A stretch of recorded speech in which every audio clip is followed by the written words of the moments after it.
So a mentor needs to say, I'm interested in the kids who have risk factors. I'm interested in the vulnerable kids. I get along with these kids. So the youth worker has to say that.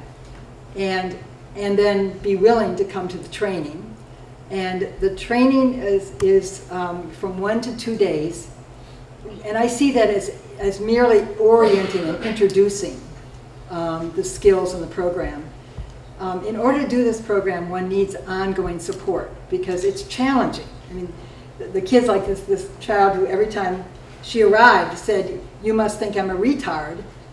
I needed somebody to pat me on the back and say, "Keep working with this child," even though she doesn't seem very appreciative, or she thinks you're a monster. So we have ongoing support.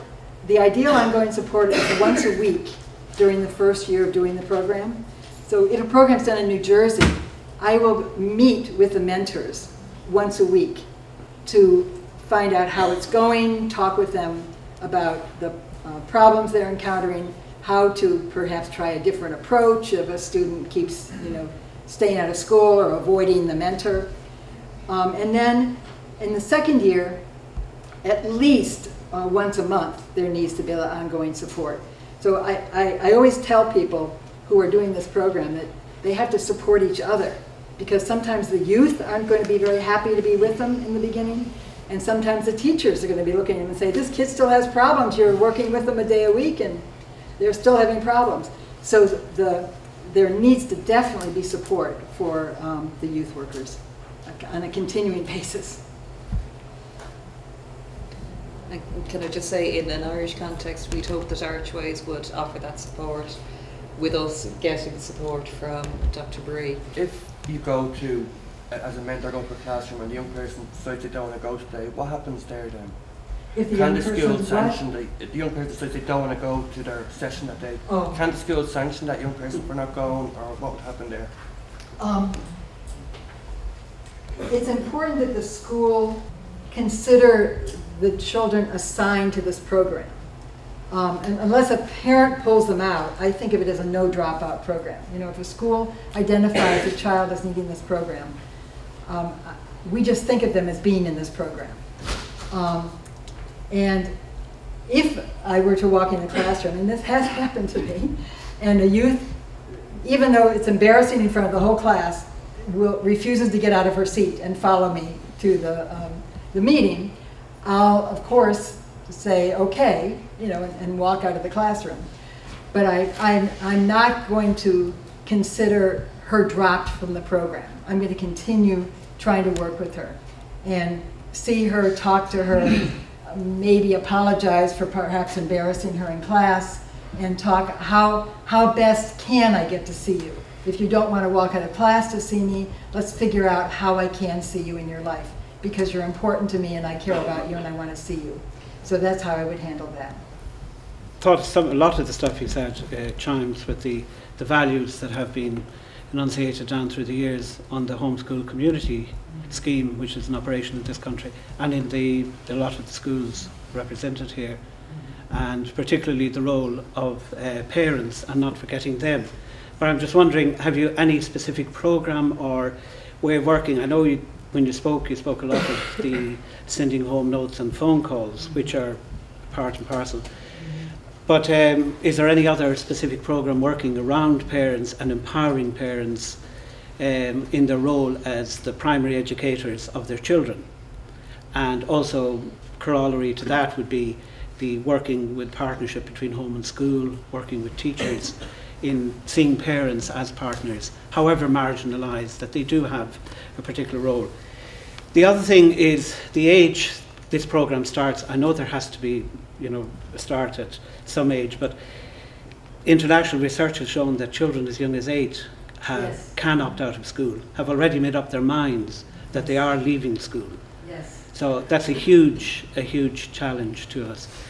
And the other thing is your outcomes, which you emphasised quite a lot, was the fact that the children did not get in trouble with the law.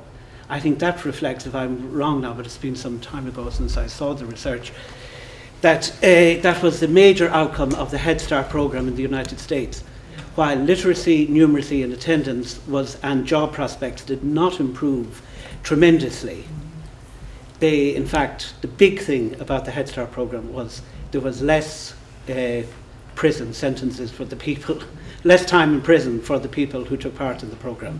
And that itself is huge. This program works with the parents, but in a very minimal way, as you pointed out. The notes home, the communication through voicemail or a phone call, it's very minimal. And that's why it was even more astounding that it was essential, because it's a very minimal intervention. Taking not a lot of time on the part of youth workers and not a lot of skill in parent training, but merely getting a positive message across. After I finished this round of research for my first development of the program, I wanted to increase its effectiveness. I hoped maybe to help kids improve their grades from the beginning. And with a colleague of mine, Dr. Nancy Boyd Franklin, we developed a home-based family therapy program to complement this, and have found that does increase its effectiveness. And the reason why that's a separate program is because family therapy skills are very complicated, difficult skills. It takes a lot of high-level training, and not in such vast supply. So this program is designed for people that don't necessarily have the family therapy skills, but have the youth work skills. And if one wants to improve the program even more, then one adds the home-based family therapy. A lot of schools currently do mentoring programs, and it's usually just the September to May in the first year.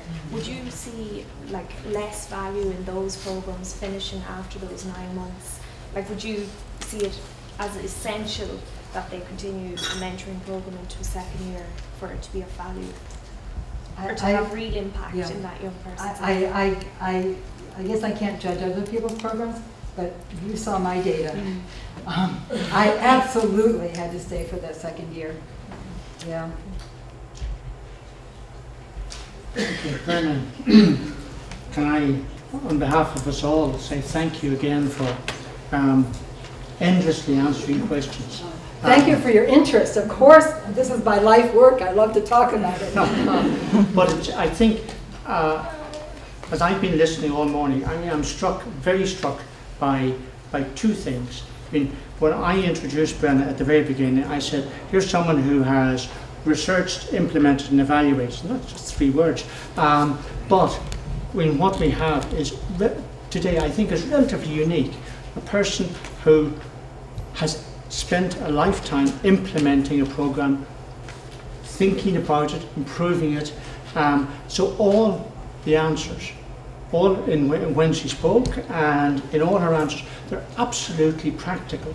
There's a very sound theoretical base, but we were listening to someone speaking from vast experience. And I think for us, that's very, very important. And thank you very much for that.